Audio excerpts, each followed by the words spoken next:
Lockdown में देश ने लगभग 2 महीने बिता लिए हैं। इन 2 महीनों में बहुत कुछ हुआ है। कोरोना के मामले बढ़े हैं तो ठीक होकर घर लौटने वालों का हौसला भी बढ़ा है। इसी बीच जो लॉकडाउन 4 शुरू हुआ उसमें कई रियायतें मिली, कुछ दुकानें खुली, कुछ बाजार खुले, लेकिन इसके साथ ही एक मुसीबत का पिटारा भी खुला क्योंकि कोरोना के मामले भी बढ़े हैं। जब लॉकडाउन लगा था तो देश में एकदम सन्नाटा, घर की लक्ष्मण रेखा से बाहर कोई निकल नहीं सकता था। लेकिन लॉकडाउन के 2 महीने पूरे होते होते वातावरण बदल चुका है, जिंदगी दौड़ने लगी है। लेकिन इसके साथ ही कोरोना के फैलने का खतरा भी तेजी से दौड़ने लगा है। सारे कायदे कानून सड़क पर आकर टूट जाते हैं। याद रखिए, हमारे पूर्वजों ने हमें इन सारे विषयों में बहुत अच्छा मार्गदर्शन किया है। हमारे पूर्वजों ने कहा है, अग्नि ही शेषम ऋण शेषम व्याधि शेषम तथैव च पुनः पुनः प्रवर्धेत तस्मात् शेषम न कारयेत।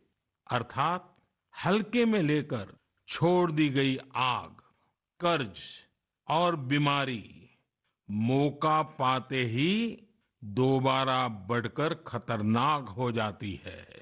2 गज दूरी बनाए रखिए, खुद को स्वस्थ रखिए। 2 गज दूरी बहुत है जरूरी। रियायतें जिंदगी को आसान बनाने के लिए मिली हैं, जिंदगी को बर्बाद करने के लिए नहीं। ये तस्वीर तो देश की राजधानी दिल्ली की है। पार्क में मेला लग गया, नियमों की धज्जियां उड़ाई जाने लगी। बगैर मास्क या सामाजिक दूरी के लोग पार्कों में बने जिम में कसरत करने लगे। पार्कों में जाने की बेताबी देखिए कि गेट बंद है, बोर्ड लगा है तो लोग दीवार फांद कर टहलने पहुंचने लगे। और इन सब का असर यह होने लगा कि देश में कोरोना के केस हर रोज बढ़ने लगे। 18 मई से लॉकडाउन 4 शुरू हुआ। उस दिन देश में कोरोना के मामले 96,169 थे और मरने वालों की संख्या थी 3,029। 19 मई को मामले 1,01,139 हो गए और मरने वाले हो गए 3,163। 20 मई को मामले 1,06,750 हो गए और मरने वाले हो गए 3,303। 21 मई को मामले 1,12,358 हो गए और मौत का आंकड़ा पहुंच गया 3,435। 22 मई को मामले 1,18,447 हो गए और मरने वाले 3,583। जबकि 23 मई को मामले 1,25,101 हो गए और मरने वाले हो गए 3,720। यानी 6 दिन में मामले बढ़ गए 28,932, यानी रोजाना 4,822, जबकि मरने वालों की संख्या 6 दिन में बढ़ी 691।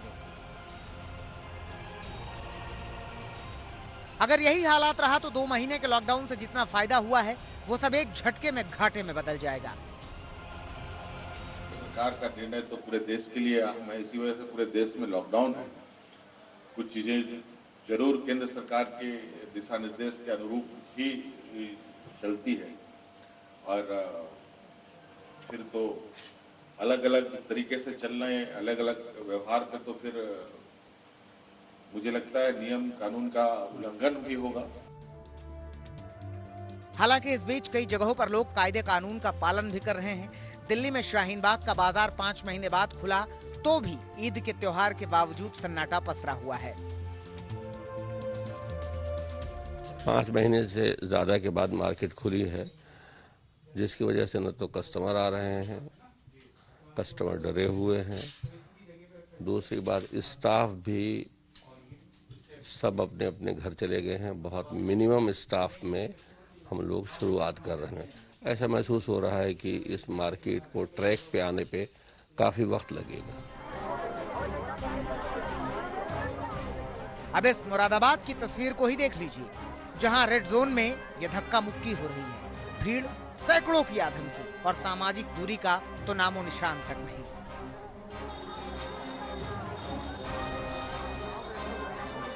यहाँ विधायक हाजी इकराम कुरैशी के न्योते पर पहुंची भीड़ थी, जो भूल गए थे कि रियायतों के बावजूद लॉकडाउन जारी है। जुमा अलविदा की परंपरा का निर्वाह करने के नाम पर जरूरतमंदों की ऐसी भीड़ आ गई कि कोरोना के रेड जोन का भी ख्याल नहीं रहा।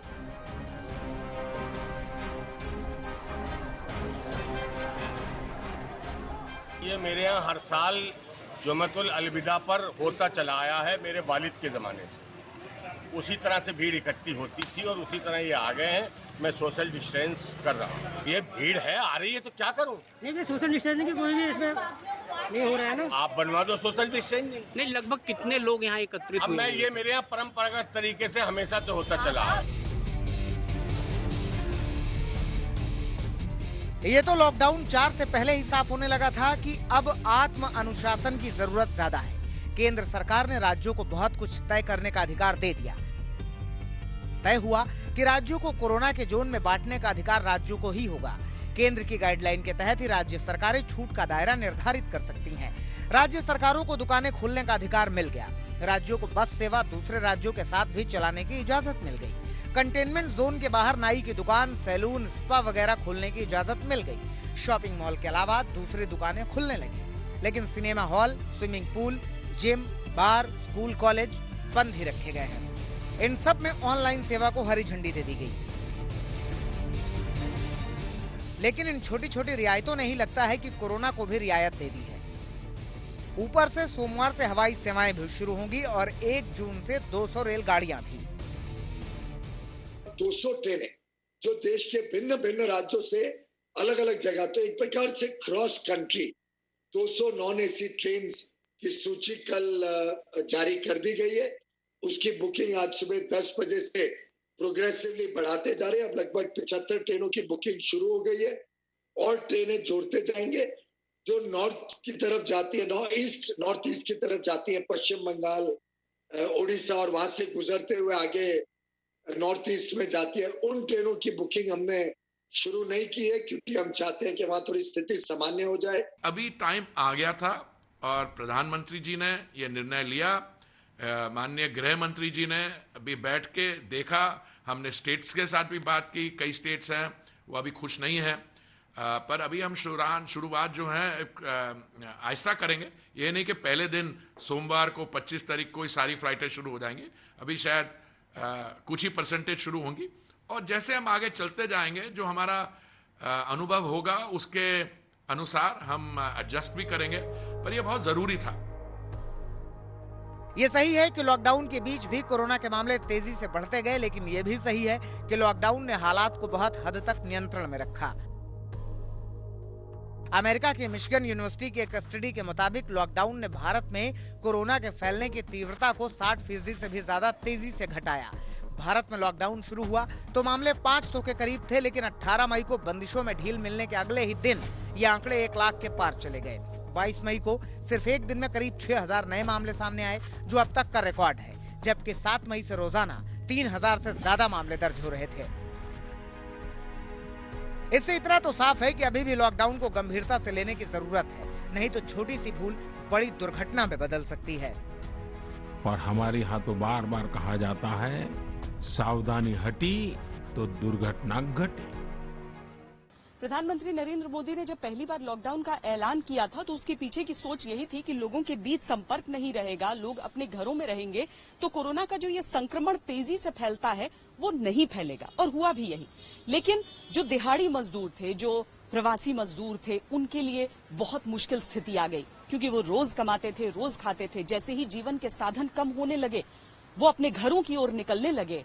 रास्ते में ही कईयों ने अपनी उम्मीदें गंवाई, कईयों ने जान।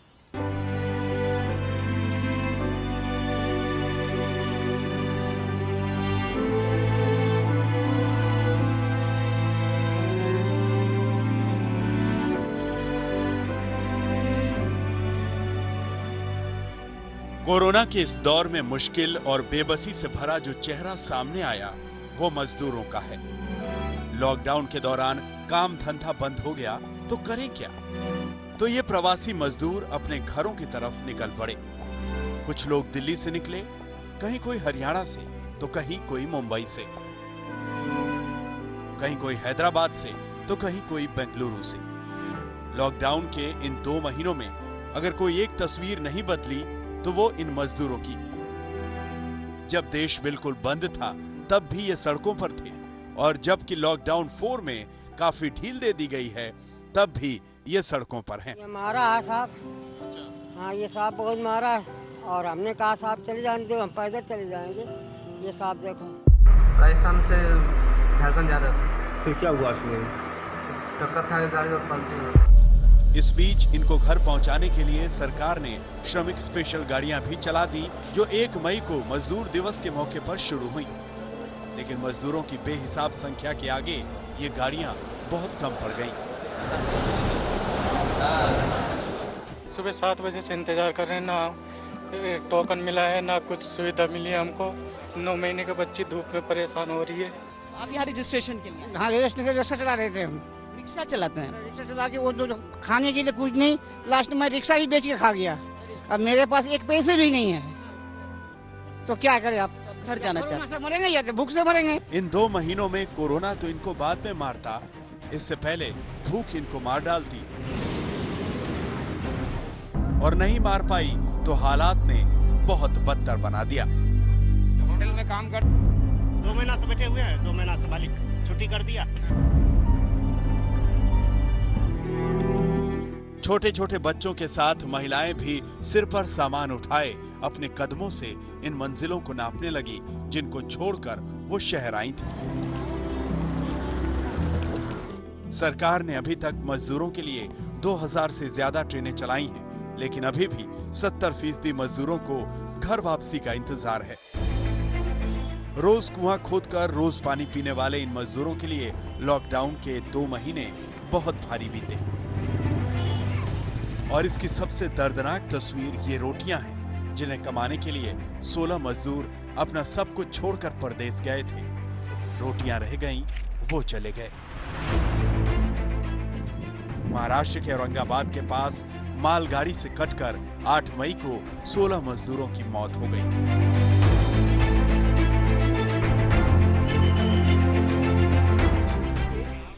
16 मजदूरों की डेथ हो गई है। 5:15 बजे यहाँ से जो कैरियर ट्रेन गुजर रही थी उसके नीचे वो लोग अनफॉर्चुनेटली आ गए हैं। कोरोना के कारण तमाम कंपनियां बंद हो गईं। अब मजदूर क्या करें? कंपनी वाले मुफ्त में रोटी खिलाने से रहे, और इनके पास इतना संचित धन तो होता नहीं कि महीनों महीने बैठकर खा लें। इसीलिए मध्य प्रदेश के रहने वाले वो मजदूर घर जाने के लिए महाराष्ट्र के जालना से निकले थे। औरंगाबाद से भुसावल के रास्ते में जालना से करीब 40 किलोमीटर दूर बदनापुर और करमाट के बीच रेल पटरी पर सुस्ताना इनके लिए जानलेवा साबित हो गया। ये मजदूर चले गए, बच गईं तो वो रोटियां जिन पर राजनीति भी कम नहीं। ऐसे न जाने कितने हादसे मजदूरों की जिंदगी को मौत में बदलते गए। 22 मई को यूपी के मिर्जापुर में मुंबई से चले मजदूर सड़क किनारे आराम कर रहे थे कि एक डंपर आया और 3 मजदूरों को कुचलता चला गया। 16 मई को यूपी के ही औरैया में प्रवासी मजदूरों से भरी गाड़ी में ट्रक ने टक्कर मार दी, जिसमें 24 मजदूरों की मौके पर ही मौत हो गई। 10 मई को मध्य प्रदेश के नरसिंहपुर में ट्रक पलटने से हैदराबाद से यूपी आ रहे 5 मजदूरों की मौत हो गई। एक गाड़ी आई इन लोगों की, वो आई और हम लोग की गाड़ी में टक्कर मार के चली गई।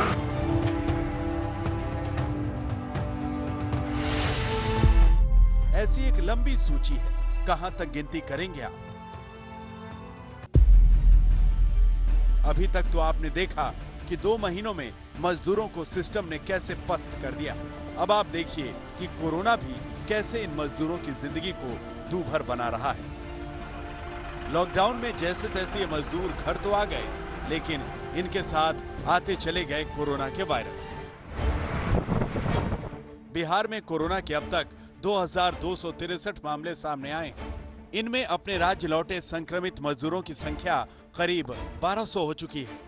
इनमें भी दिल्ली से लौटे 333 मजदूर कोरोना पॉजिटिव मिले हैं। वहीं महाराष्ट्र से बिहार लौटे लोगों में 293 और गुजरात से आने वाले 212 मजदूरों के संक्रमित होने की पुष्टि हुई है। बिहार के मुख्यमंत्री नीतीश कुमार ने पहले ही इस खतरे को भांप लिया था, तभी वो चाहते थे कि मजदूर जहां हैं वहीं रहें। कि हम लोगों को अपनी जगह पर सुरक्षित रहना, और कोई भी कारण से बाहर से आने वाले लोगों के चलते या कहीं से भी एक व्यक्ति का आपको पता चला मुंगेर का, आप जानते हैं उनका तो निधन हो गया, लेकिन उनके चलते 11 लोग उनके अलावे प्रभावित हो गए।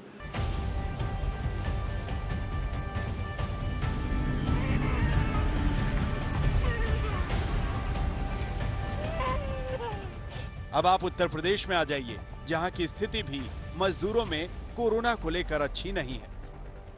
अब तक 20 लाख से ज्यादा मजदूर बस और ट्रेनों से यूपी लौटे हैं। करीब 10 लाख मजदूर वैसे भी हैं जो बगैर किसी सरकारी मदद के आए हैं। अब तक करीब 51,000 प्रवासी मजदूरों का कोरोना टेस्ट हो चुका है, जिनमें से 1,423 कोरोना मरीज निकले। और इतनी बड़ी संख्या में हम माइग्रेंट पॉपुलेशन को एट रैंडम सैंपलिंग भी कर रहे हैं, तो ये तो एक व्यवस्था है जो हमने अपना लिया है। कितनी संख्या आएगी, कितने पॉजिटिव निकलेंगे, हम कितना उनको उपचार कराएंगे, ये हमारा एक पूरा व्यवस्था बना हुआ, तो हम तो करते रहेंगे इसको। इसका अनुमान नहीं लगा पाएंगे कि कितनी संख्या आगे बढ़ सकती है, पर जो भी है हम उसको नियंत्रण में रखे हैं। वैसे मजदूरों पर पहले दिन से ही राजनीति भी खूब हो रही है, लेकिन कोई ऐसी नीति नहीं दिखती जिससे इनकी जिंदगी में खुशियों का राज हो। आज तक ब्यूरो। लॉकडाउन लगाते हुए प्रधानमंत्री नरेंद्र मोदी ने इस बात का जिक्र किया था कि जान है तो जहान है। लोगों ने इस बात को समझा भी, सबको मालूम था कि अर्थव्यवस्था को नुकसान होगा, लेकिन कुछ ही दिनों में सवाल ये उठने लगा कि नुकसान आखिर कितना और नुकसान आखिर कब तक। और अब देखिए, जो सबसे भयावह स्थिति है वो ये कि रिजर्व बैंक ने इस बात की तस्दीक की है कि कोरोना ने अर्थव्यवस्था का भट्टा बैठा दिया है। हालांकि सरकार की तरफ से 20 लाख करोड़ के पैकेज की घोषणा भी की गई।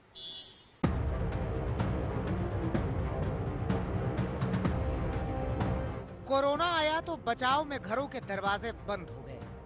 लोग घरों में बंद हुए तो कल कारखानों पर ताले लग गए। उत्पादन ठप पड़ गया। अब फैक्ट्रियों को खोलने की इजाजत मिली तो मजदूर नहीं मिल रहे हैं।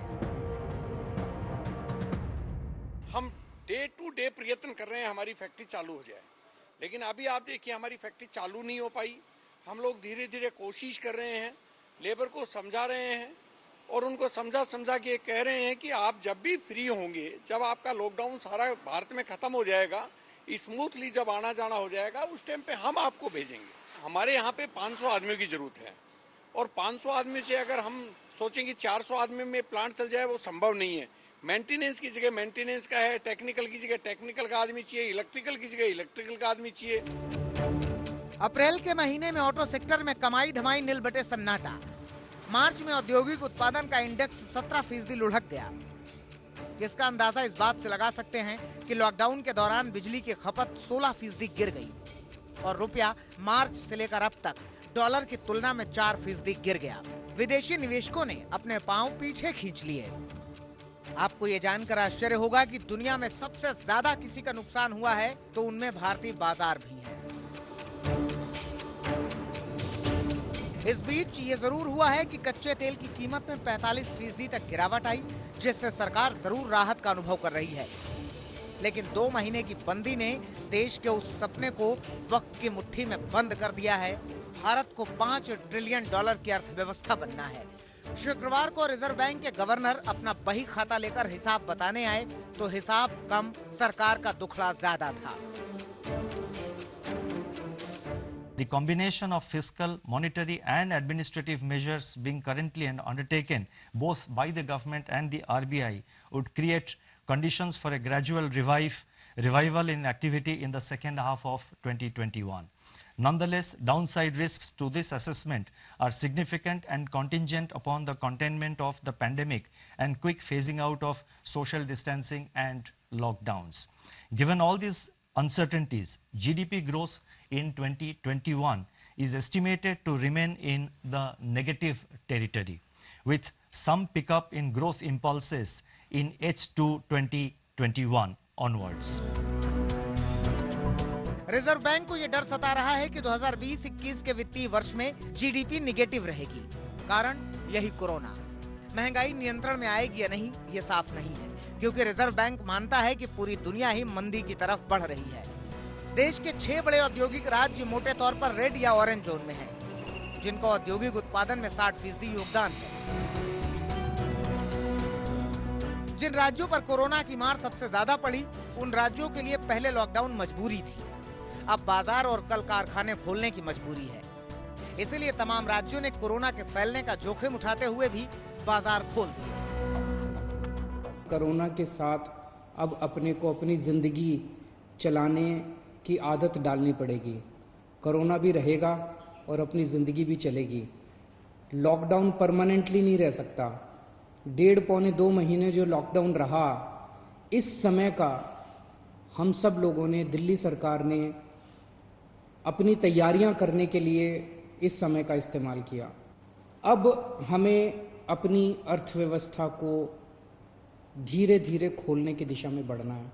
दिल्ली सरकार ने कई सारी चीजों को खोलने का, लॉकडाउन में ढील देने का निर्णय किया है। इस बीच राज्यों का दबाव केंद्र पर ज्यादा से ज्यादा पैसा पाने के लिए रहा।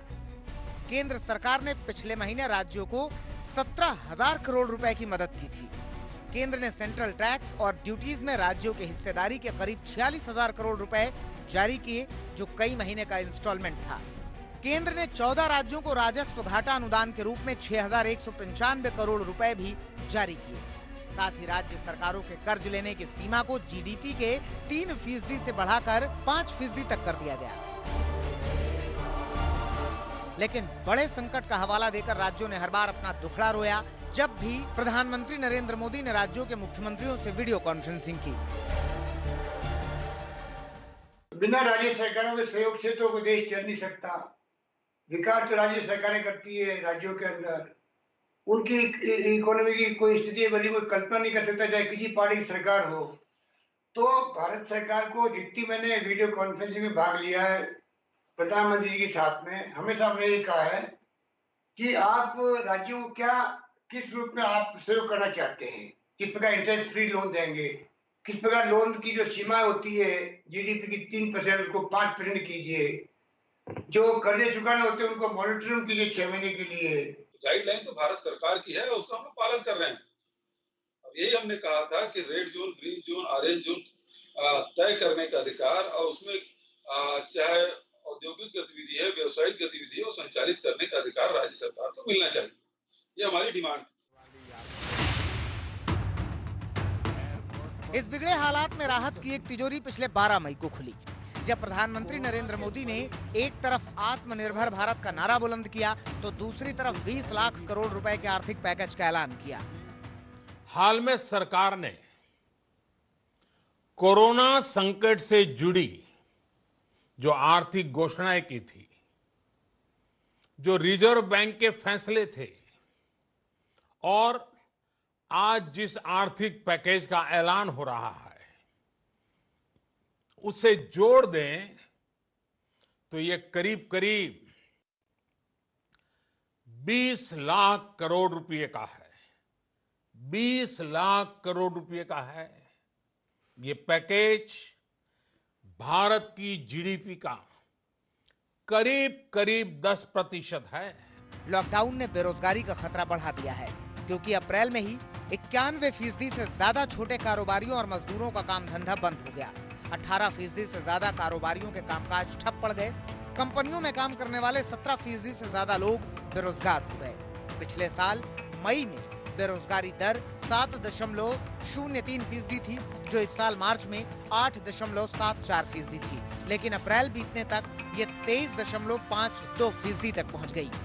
जबकि विपक्ष का कहना है कि आर्थिक पैकेज में आम लोगों के लिए कुछ है ही नहीं। आज तक ब्यूरो। 24 मार्च को जब लॉकडाउन का ऐलान हुआ था, तब कोरोना के मामूली मामले थे हमारे सामने, लेकिन हम कह सकते हैं कि ये तूफान की आहट भर थी, क्योंकि लॉकडाउन के दौरान भले ही संक्रमण की जो रफ्तार थी वो कम हुई थी, लेकिन संक्रमण के मामले लगातार बढ़ते जा रहे थे। और चौथा चरण जब तक आया, तब हमारे सामने 1 लाख से अधिक संक्रमण के मामले हैं। मेरे प्यारे देशवासियों, पूरा विश्व इस समय संकट के बहुत बड़े गंभीर दौर से गुजर रहा है। 24 मार्च की रात आमतौर प्रधानमंत्री नरेंद्र मोदी ने जब लॉकडाउन का पहली कभी बार जब कोई ऐलान किया, प्राकृतिक संकट तब आता लोगों को यह अंदाजा शायद ही रहा तो होगा कुछ कि देशों 2 या महीने राज्यों बाद तक भी ही देश सीमित पर जड़ा कोरोना से डर का ताला लेकिन इस खुलेगा बार नहीं। ये संकट मेरी आपसे प्रार्थना है और मैं हाथ जोड़ के प्रार्थना करता हूं कि आप इस समय देश में जहां भी हैं वहीं रहे। अभी के हालात को देखते हुए देश में ये लॉकडाउन 21 दिन का होगा, 3 सप्ताह का होगा।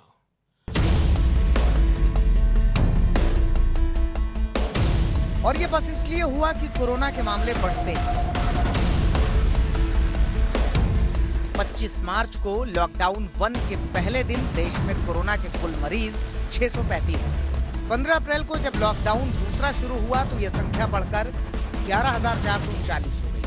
4 मई को जब लॉकडाउन तीसरा शुरू हुआ तो मरीजों की संख्या बढ़कर 42,533 हो गई, जबकि 18 मई को लॉकडाउन 4 के आने तक यह संख्या 96,169 हो गई। कोरोना के बढ़ते आंकड़े डराते हैं। दरअसल इस बीच कुछ ऐसी घटनाएं घटी जिनसे हालात और बिगड़े।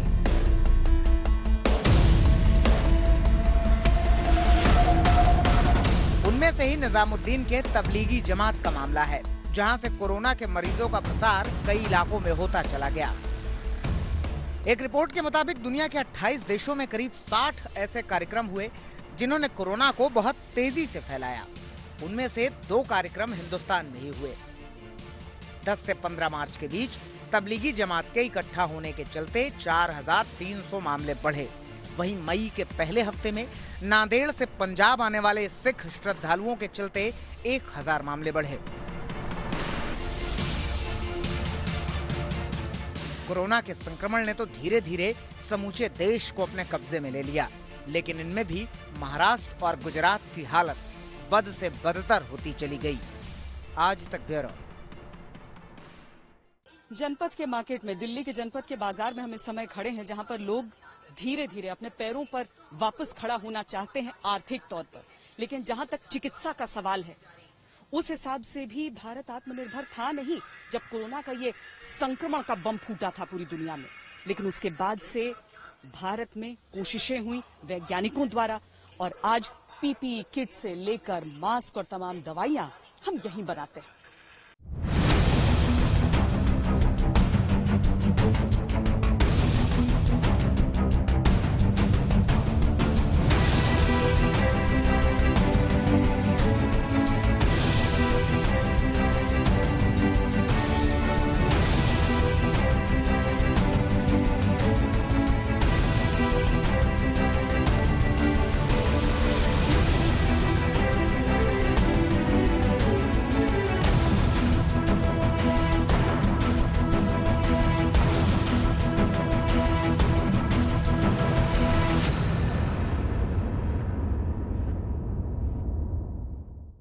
हमने ऐसा संकट न देखा है न ही सुना है। निश्चित तौर पर मानव जाति के लिए ये सब कुछ अकल्पनीय है। ये क्राइसिस अभूतपूर्व है। जंग बड़ी भी है और तगड़ी भी है, क्योंकि जंग एक ऐसे दुश्मन से है जो अदृश्य है। जी हाँ, corona virus, made in China. Virus के खिलाफ विश्व में युद्ध छिड़ा हुआ है और भारत कोरोना के खिलाफ एक बड़ा युद्ध जीतने की तैयारी में दिन रात जुटा है। भारत में लॉकडाउन के पूरे 60 दिन हो चुके हैं, यानी कोविड-19 से भारत का महामुकाबला पिछले 60 दिन से चल रहा है।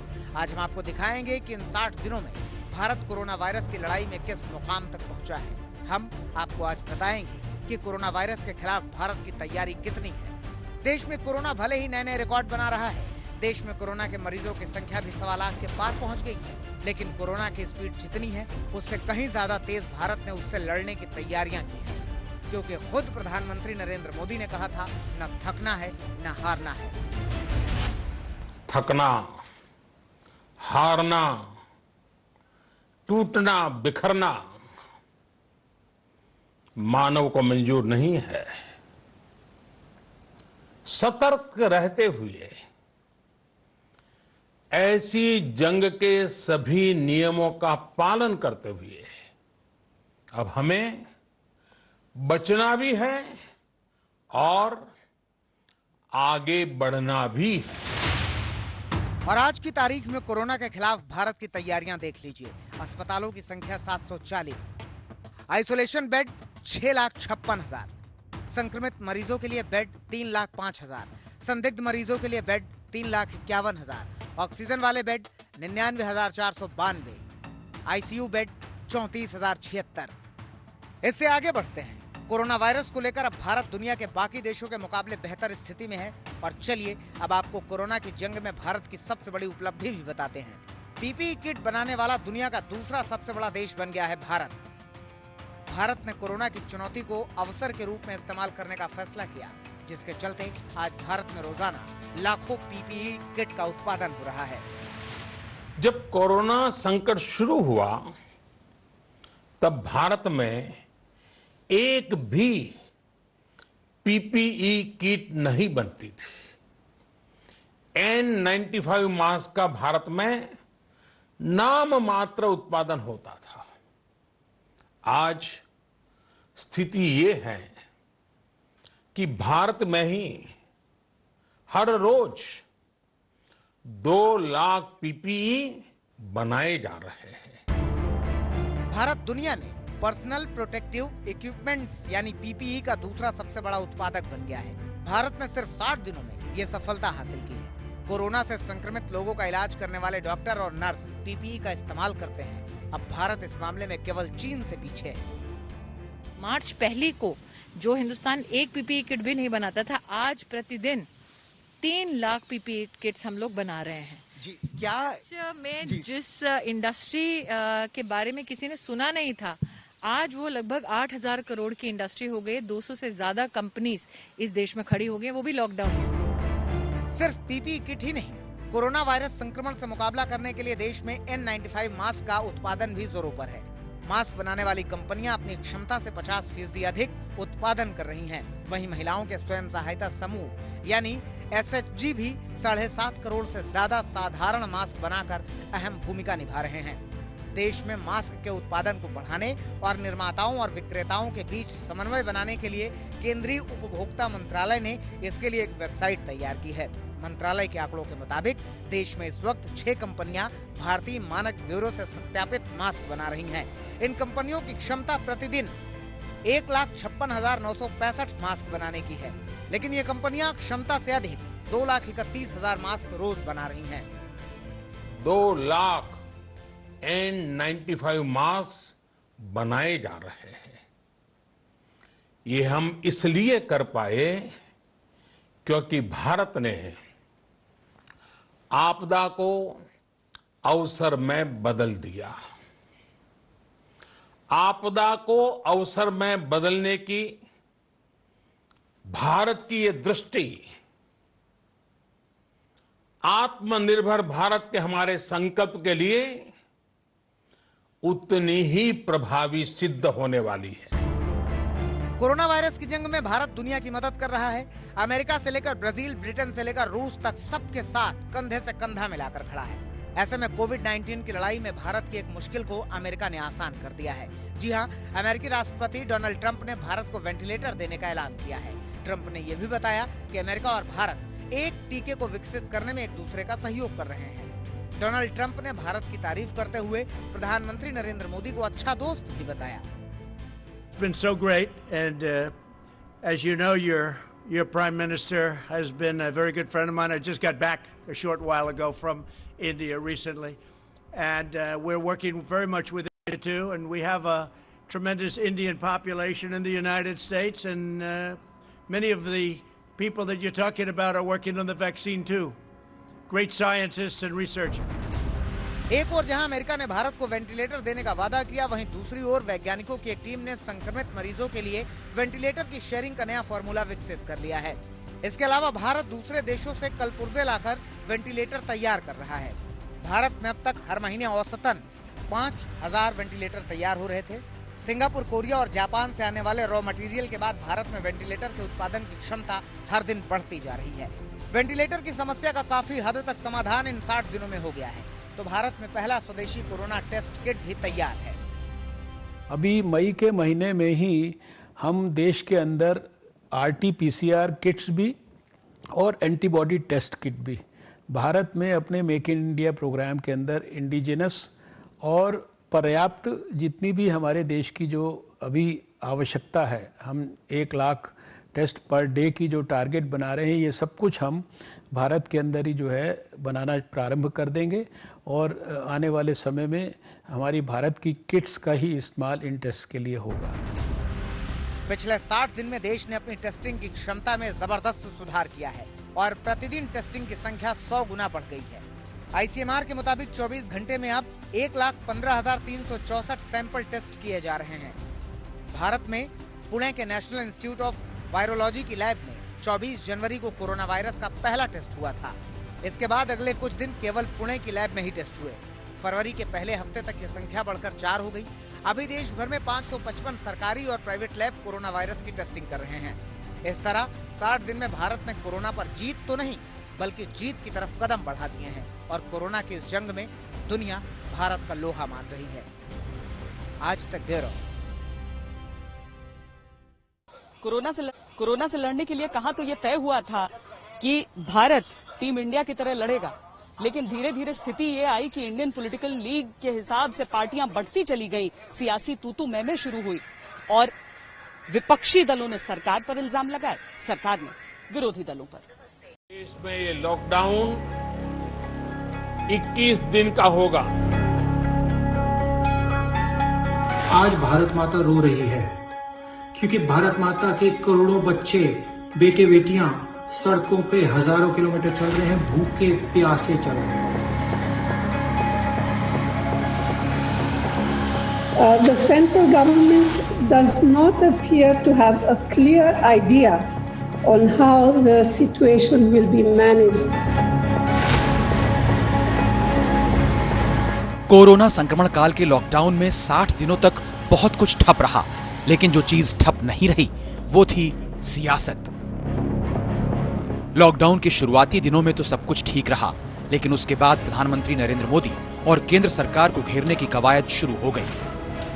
कांग्रेस अध्यक्ष सोनिया गांधी, कांग्रेस नेता राहुल गांधी और प्रियंका वाड्रा ने मोदी सरकार को तमाम मुद्दों पर घेरा, तो पश्चिम बंगाल की मुख्यमंत्री ममता बनर्जी और पंजाब के मुख्यमंत्री कैप्टन अमरिंदर सिंह भी केंद्र सरकार पर त्योरियां चढ़ाए रहे। कभी लॉकडाउन पर, कभी इंतजामों पर, तो कभी 20 लाख करोड़ के पैकेज को लेकर प्रधानमंत्री मोदी विपक्ष के निशाने पर रहे। निर्मला जी और अनुराग जी का धारावाहिक चल रहा है, तो उसमें रोज एक वर्ग के बारे में 1-1 घंटा हिंदी अंग्रेजी में दोनों समझा रहे हैं, लेकिन पल्ले किसी को नहीं पड़ रहा है। शनिवार यानी 22 मई को प्रधानमंत्री नरेंद्र मोदी अम्फान तूफान से तबाही का जायजा लेने पश्चिम बंगाल पहुंचे थे। हेलीकॉप्टर में राज्यपाल जगदीप धनखड़ के साथ मुख्यमंत्री ममता बनर्जी भी थी। तीनों ने तूफान की तबाही देखी। प्रधानमंत्री मोदी ने पश्चिम बंगाल को 1000 करोड़ रुपए की राहत का ऐलान कर दिया। अभी तत्काल जो इस संकट की घड़ी में राज्य सरकार को कठिनाई न हो, इसके लिए एक एडवांस असिस्टेंस के रूप में 1000 करोड़ रुपया भारत सरकार की तरफ से व्यवस्था की जाएगी। पीएम मोदी तो वापस लौट आए, लेकिन ममता बनर्जी ने उनके दौरे और राहत पैकेज पर सवाल उठा दिए। ममता ने कहा कि नुकसान तो 1 लाख करोड़ रुपए का हुआ है, लेकिन मोदी ने 1000 करोड़ रुपए दिए हैं। फिर उन्होंने राज्य का 56,000 करोड़ रुपए का बकाया भी मांग लिया। But I told Prime Minister that we will get 53,000 crores from the central government regarding devolution, regarding this food subsidy, regarding these social schemes, central schemes. प्रवासी मजदूरों को उनके घरों के लिए रवाना करने को लेकर यूपी, बिहार और महाराष्ट्र में खूब सियासत हुई। सरकार ने श्रमिक स्पेशल ट्रेनें चलाईं, तो आरोप लगे कि सरकार ने मजदूरों से टिकट के पैसे वसूले हैं। कांग्रेस अध्यक्ष सोनिया गांधी ने ऐलान कर दिया कि मजदूरों का किराया कांग्रेस देगी। ये विकट हालात देखकर कांग्रेस पार्टी ने निर्णय लिया कि हर प्रदेश में जरूरतमंद श्रमिक भाइयों और बहनों के घर लौटने की रेल यात्रा का खर्च उठाएंगे। उधर बिहार सरकार कोटा से बच्चों को वापस लाने पर फंस गई। बिहार से लेकर राजस्थान तक सियासत सरगर्म हो गई। आप देखिएगा कि अगर लॉकडाउन तो सब राज्यों के लिए होना चाहिए था, तो अगर गुजरात सरकार अगर उत्तराखंड में बसेस भेज करके लोगों को लाती है, यूपी की सरकार लाती है, अन्य प्रदेशों की सरकार उनको लाती है, तो बिहार सरकार क्यों नहीं कर सकती थी? इस सियासत में बुरे फंसे बिहार के मुख्यमंत्री नीतीश कुमार दलील देते रहे कि गृह मंत्रालय की तरफ से गाइडलाइंस ही नहीं आई, तो वो आखिर क्या करें। सरकार ने मजदूरों के लिए ट्रेनों का इंतजाम किया, बसों का इंतजाम किया, लेकिन लाखों मजदूर मजबूर होकर पैदल ही सैकड़ों किलोमीटर सड़क नापते रहे। इस मसले पर सबसे बड़ी सियासत शुरू हुई 14 मई को। 14 मई को कांग्रेस महासचिव प्रियंका गांधी वाड्रा ने आगरा का एक वीडियो ट्वीट किया, जिसमें एक महिला अपने सूटकेस पर बच्चे को रखकर उसे खींच रही थी। अपने ट्वीट में प्रियंका ने लिखा, थके हुए कदमों से ये किसका भविष्य खींचा जा रहा है? यूपी रोडवेज की 20,000 बसें किस दिन के लिए हैं, यदि हम विपदा के मारे इन हिंदुस्तानियों को घर भी नहीं ले जा सकते? आपके भाषणों से, पैकेजों से इनका भरोसा टूट चुका है। ये कदम अब अपने गांव पहुंचकर ही रुकेंगे। इन्हें घर पहुंचाइए। 16 मई को प्रियंका गांधी वाड्रा ने यूपी के मुख्यमंत्री योगी आदित्यनाथ को चिट्ठी लिखकर कांग्रेस की तरफ से 1000 बसों को चलाने की अनुमति मांगी। 18 मई को योगी सरकार ने कांग्रेस को बसें लाने की इजाजत दे दी, तो पार्टी ने राजस्थान में बसों की लाइन लगा दी। साथ ही 1066 बसों की सूची यूपी सरकार को भेज दी। अब यहाँ सियासत गरमाई। यूपी सरकार ने 121 बसों में खामी निकाल दी। कहा कि तमाम बसें फिट नहीं हैं। कोई नंबर ऑटो का है तो कोई कार का। कई सूचियां हैं, उनका निरीक्षण करने का समय है, या जो कोरोना से पीड़ित लोग हैं उनके उपचार की, या जो हमारे प्रवासी श्रमिक आ रहे हैं उनकी सुरक्षित यात्रा की। हमारे पास में रोज रोज इस प्रकार के नाटकों के लिए स्थान नहीं है। गाजियाबाद और नोएडा में बड़े मात्रा में मजदूर हमारे भाई फंसे हुए हैं। अलग अलग जगहों पर हमारे मजदूर भाई फंसे हुए हैं। सरकार को चाहिए कि एक नोडल अफसर नियुक्त करे और सारे कागज, जितने कागज कहेगी सरकार, सारे कागज देने के लिए कांग्रेस पार्टी तैयार है। ये बसों का संचालन शुरू कराए, राजनीति बंद करे। यूपी सरकार ने बसों को राजस्थान बॉर्डर पर ही रोक दिया। कांग्रेस के यूपी अध्यक्ष अजय सिंह लल्लू की अगुवाई में कार्यकर्ताओं ने प्रदर्शन किया, तो उन्हें पुलिस ने हिरासत में ले लिया। 20 मई की दोपहर कांग्रेस नेता राजीव शुक्ला करीब 500 बसें लेकर नोएडा पहुंच गए। बोले कि चेक कर लो, ये बसें हैं, ऑटो रिक्शा नहीं। सबके कागज वगैरह सब दुरुस्त है। मैं कहता हूँ जब कैमरे पे सारी बसें दिखाई दे रही हैं तो आप इनको स्कूटर कैसे बता देंगे? तो सारी बसें, हम आगरा में 600 बसें दिखा रहे हैं, यहाँ दिखा रहे हैं 250 बसें, और आप खुद कह रहे हो कि 869 बसों के कागज एकदम सही है, तो आप ले क्यों नहीं रहे? मजदूर बेचारे धूप में पैदल जा रहे हैं, उनको लेके जाओ। यूपी सरकार टस से मस नहीं हुई। इस बीच प्रियंका वाड्रा ने सरकार से कहा कि जो भी बसें हैं उन्हें चलाने की तो इजाजत दीजिए, क्योंकि मजदूर परेशान हो रहे हैं। परमिट ही नहीं दे रहे हैं यूपी के अंदर, तो बसें खड़ी रही, आज भी खड़ी हैं। अगर आपको इस्तेमाल करनी है तो इस्तेमाल करिए, हमें अनुमति दीजिए। आपको भाजपा के झंडे लगाने हैं, इन पे अपने भाजपा के स्टिकर लगाने हैं तो बेशक लगाइए, बेशक लगाइए। आपको अगर कहना है कि आपने उपलब्ध कराई है तब भी कराइए, लेकिन इन बसों को चलने दें, क्योंकि जब तक हम इस राजनीतिक उलझन में पड़े रहे हैं ना, जब तक आप अजीब अजीब से बयान दे रहे हैं और तमाम इश्यूज उठा रहे हैं, तब तक हम कम से कम 92,000 लोगों को घर पहुंचा सकते थे। इधर यूपी के बॉर्डर पर कांग्रेस और बीजेपी सरकार में बसों की पॉलिटिक्स हो रही थी। उधर 19 मई को एक बार फिर मुंबई के बांद्रा स्टेशन पर मजदूरों की भीड़ इकट्ठा हो गई। बीजेपी ने प्रियंका गांधी वाड्रा पर पलटवार करते हुए कहा कि वो यूपी के मजदूरों की चिंता छोड़ें, महाराष्ट्र, राजस्थान और पंजाब में बसें मुहैया करवाएं। कांग्रेस की बसें तो नहीं चली, लेकिन सियासत चलती रही।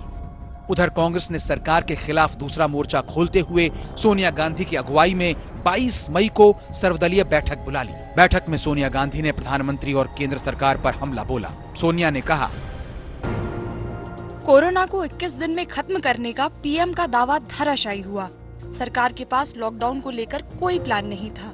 सरकार के पास कोरोना संकट से बाहर निकलने की कोई नीति नहीं थी। कोरोना टेस्ट और पीपीई किट के मोर्चे पर भी सरकार विफल रही। सारी शक्तियां पीएमओ के पास हैं। वो कर्मचारियों और कंपनियों के हितों की सुरक्षा करें। सोनिया गांधी के साथ इस सर्वदलीय बैठक में एनसीपी सुप्रीमो शरद पवार, सीताराम येचुरी, तेजस्वी यादव और स्टालिन शामिल रहे, जबकि बीएसपी सुप्रीमो मायावती के साथ समाजवादी पार्टी अध्यक्ष अखिलेश यादव गायब थे। उधर आम आदमी पार्टी का कहना था कि उन्हें तो बुलाया ही नहीं गया। आज तक ब्यूरो। लॉकडाउन का चौथा चरण आते आते धीरे धीरे कुछ आप खुलता हुआ देश को जरूर देख रहे हैं, लेकिन जब लॉकडाउन भी था यानी सड़कों पर और कोई नहीं था, तो कुछ कोरोना कर्मवीर, कर्म योद्धा, डॉक्टरों से लेकर पुलिस वाले तक तब सड़कों पर मौजूद रहे। और प्रधानमंत्री ने भी देश के जरिए कोशिश ये की कि उनकी हौसला अफजाई की जा सके, कभी ताली थाली बजाकर, कभी दिए जलाकर। उम्र का 100वां पड़ाव और कोरोना को दे दी मात। जी हां, यही तो जज्बा है भारत का। इंदौर में 100 साल की दादी कोरोना को मात देकर घर लौटी हैं। चंदाबाई परमार ने कोरोना से जंग जीती तो देश उनके जज्बे को सलाम कर रहा है। भारत में एक के बाद एक 4 बार लॉकडाउन हो गया और लॉकडाउन में भारत को पूरे 60 दिन हो गए। बीते 60 दिनों में देश में कोरोना के मरीजों की संख्या 1.25 लाख को पार कर गई।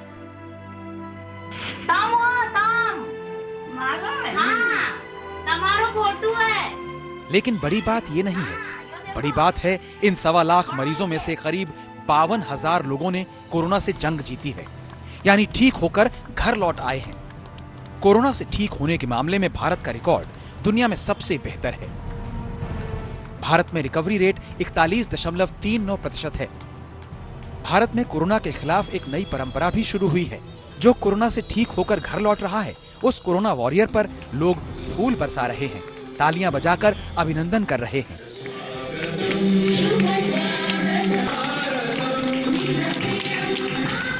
लेकिन लोगों में कोरोना के खिलाफ जज्बा भरने की शुरुआत प्रधानमंत्री मोदी ने की थी। कोरोना वायरस की महामारी को विश्व युद्ध से भी भयानक बताते हुए कोरोना के खिलाफ जंग में भारतीयों से एकजुट होने की अपील की और 22 मार्च को ठीक शाम 5 बजे ताली या थाली बजाकर कोरोना वॉरियर्स को धन्यवाद देने का मंत्र भी दिया। अपनी परवाह न करते हुए दूसरों की सेवा में लगे हुए हैं। आज की परिस्थितियां देखें तो ये सेवाएं सामान्य नहीं कही जा सकती। रविवार को शाम को 5 बजे 5 मिनट तक ऐसे लोगों का आभार व्यक्त करें। और आभार कैसे व्यक्त करेंगे? ताली बजा करके, थाली बजा करके, घंटी बजा करके हम उनके प्रति अपनी कृतज्ञता व्यक्त करें। प्रधानमंत्री मोदी के संदेश पर पूरे देश ने ताली या थाली बजाई। बॉलीवुड से लेकर आम लोगों तक सोसाइटीज में, कॉलोनीज में, घरों की बैल्कनीज में, मकानों की दहलीज से 130 करोड़ भारतीयों ने ताली और थाली बजाई।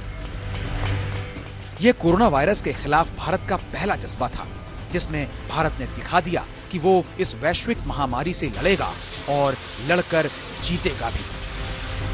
इसके बाद पीएम मोदी ने 24 मार्च की रात 8 बजे 21 दिन के लॉकडाउन का ऐलान कर दिया।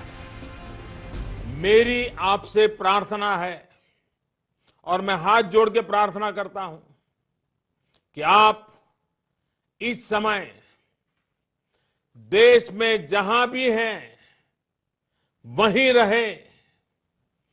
अभी के हालात को देखते हुए देश में ये लॉकडाउन 21 दिन का होगा। 3 अप्रैल को मोदी एक बार फिर देश को संबोधित करने आए और देशवासियों से कोरोना वॉरियर्स को सम्मान देने की अपील की। 5 अप्रैल को रविवार को रात 9 बजे घर की सभी लाइटें बंद करके घर के दरवाजे पर या बालकनी में खड़े रहकर 9 मिनट के लिए मोमबत्ती, दिया, टॉर्च या मोबाइल की फ्लैशलाइट जलाएं। भारत माता की, भारत माता की। 5 अप्रैल की रात 9 बजे देश दिए, मोमबत्ती और मोबाइल की टॉर्च के साथ खड़ा हुआ दिखाई दिया। खुद प्रधानमंत्री मोदी भी नए लिबास में कोरोना वॉरियर्स के लिए दिया जलाते नजर आए। तो इस तरह प्रधानमंत्री नरेंद्र मोदी ने कोरोना काल के पिछले 60 दिनों में जो भी किया उसका लोहा दुनिया मान रही है और इन्हीं वजहों से दुनिया में पीएम मोदी की लोकप्रियता भी कहीं ज्यादा बढ़ गई है। कोरोना वायरस से निपटने में मोदी सरकार के कदमों की सराहना अमेरिकी मीडिया ने भी की। अखबार ने लिखा कि भारत में कई समस्याएं हैं, लेकिन संकट के इस दौर में भारत प्रधानमंत्री मोदी के पीछे खड़ा हो गया है। आज तक ब्यूरो।